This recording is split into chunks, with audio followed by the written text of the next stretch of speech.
seated. If you'd like to turn this morning to the first chapter of Mark, verses 40 through 45.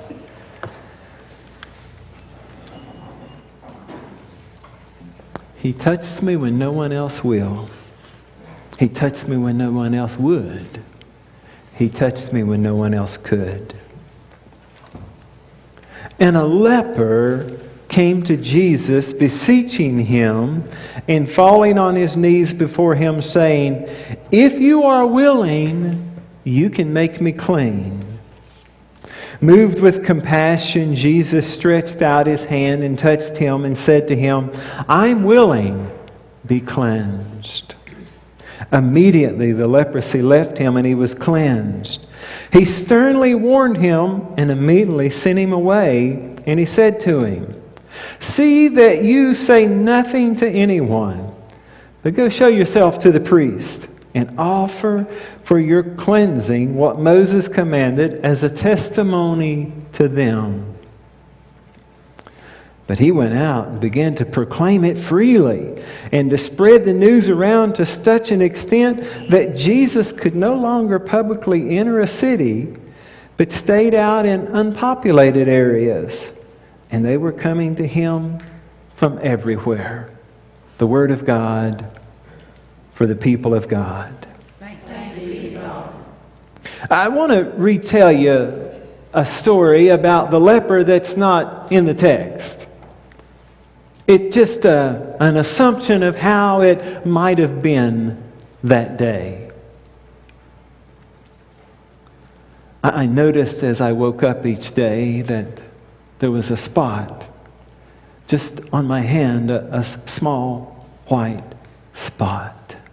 I wasn't sure what it was, and I wanted to conceal it from my wife, and my son was young, but I was able to hide it for a while. And then it began to grow. That spot became larger, and one spot became two spots, just on this one hand. My wife saw it one day, and she knew what it meant, and I'd hid it from her as long as I could, but now there's two white spots right on my hand. When I looked into her eyes, I saw so much pain because she knew what the two white spots would mean. Pain that I was helpless to do anything about, something in my life that was agonizing her life.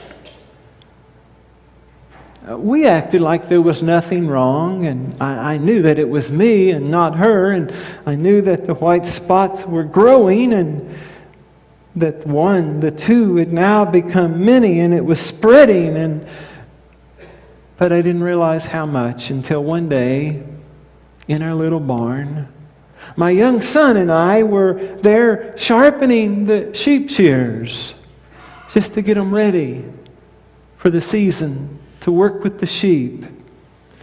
And I saw this image of fear and overwhelming anxiety in the eyes of my little son. And he ran and he came back with this big bandage rag. And I looked, and I had cut my hand, the one with the growing white spots.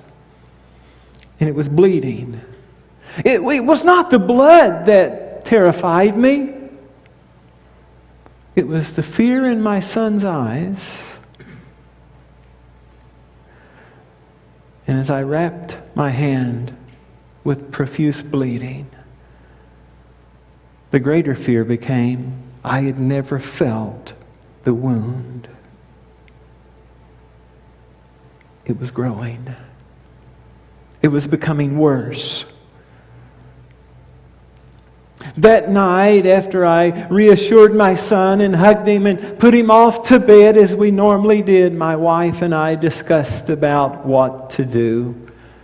We knew the course of action, but we had tried to deny it for so long but it's growing. And what is broken in my body is now hurting those that I love and those around me. We knew the course of action,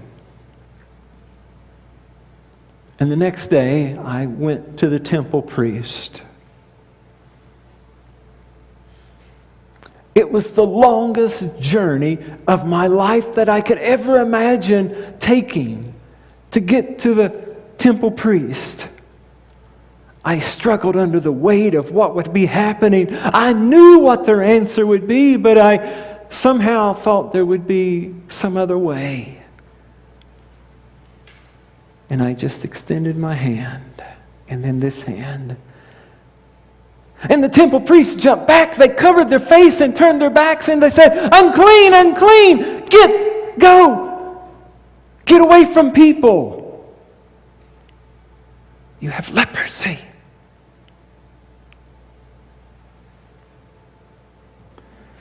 It was not about the lack of feeling, the blood that fell. It was not about the white spots. It was about the course of action that I would be forced to take. And I would never get to be with you again. I would never get to hug my son again. I would never get to hug my wife or look into their eyes or feel their touch. And if I came anywhere near you, I'd have to holler, "Unclean, unclean!" I went home to say my goodbye. And I hugged my son. He was so small, and I just picked him up to look in his eyes, to look at every freckle and every dimple, every expression of his life, to burn into my memory his eyes and his features. In the same way I embraced my wife,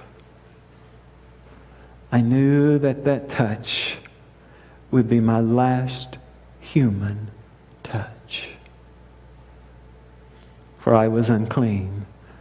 I had leprosy. Unclean, unclean. My affliction grew worse each day and began to cover my body, and my body began to come into a place of almost dying. But in my heart, I could see a child, my son. I could see my wife. Oh, how after days become weeks and weeks become months, I long just for their touch. Just the aroma of her presence. But I was unclean. I had leprosy.